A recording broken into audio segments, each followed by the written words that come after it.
प्रचार हुआ, इतनी लड़ाई हुई। ये पहले फैसला लेती है, पहले निर्णय लेती है और फिर उसके बाद लोगों से परामर्श करती है। कोई भी कानून, कोई भी नीति जब बनती है तो उसका तरीका यह है कि जो स्टेक होल्डर होते हैं, जो उससे संबंधित होते हैं, पहले उनको विश्वास दे दिया जाता है। हमारे यहाँ पार्लियामेंट है, लोकसभा है, राज्यसभा है, उसमें चर्चा होती है, उसमें बहस होती है और उसके बाद नीति निर्धारण होता है। लेकिन हमारे प्रधानमंत्री की कार्यशैली उसके विपरीत है। पहले वो फैसला और कानून और नीति बनाने देते हैं और फिर कहते हैं कि आप इसको लागू करें, आप इसको मानिए। थोपने की कोशिश की जाती है। अग्निपथ का कार्य अभी बताया गया, जो हमारी सेना है, जो हमारे देश की सबसे प्रमुख, जिसको हम कह सकते हैं अंग है, जो हमारी हिफाजत करता है, हमारे देश की हिफाजत करता है, हमारी सीमाओं की रक्षा करता है, उस सेना को किस तरह से कमजोर करने की एक साजिश चल रही है। नौजवानों का हक तो मारा ही जा रहा है।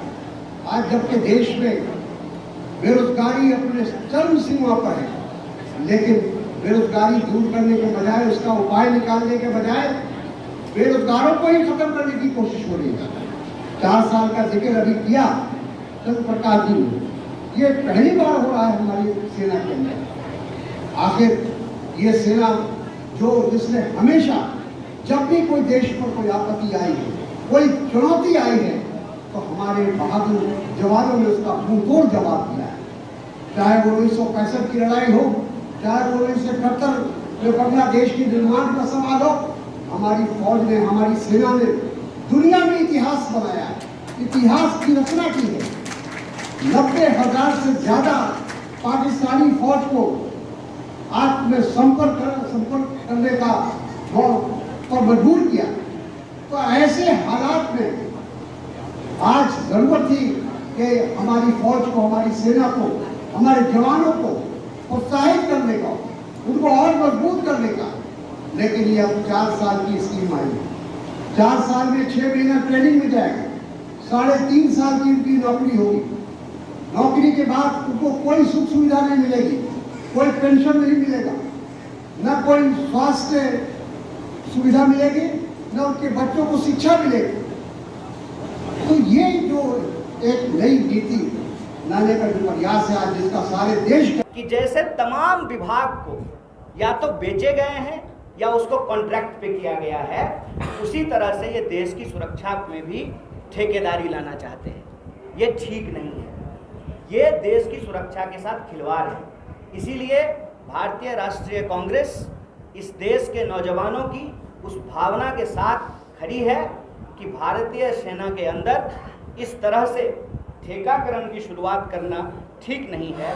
यह देश की सुरक्षा के साथ खिलवाड़ है और देश के नौजवान जो संघर्षरत हैं, उनके संघर्षों के साथ हम कंधे से कंधा मिलाकर खड़ा हैं। यही एक बात कहना चाहते हैं कि कोई भी आंदोलन अगर सत्य और अहिंसा के रास्ते पर चला है तो उसकी जीत हुई है।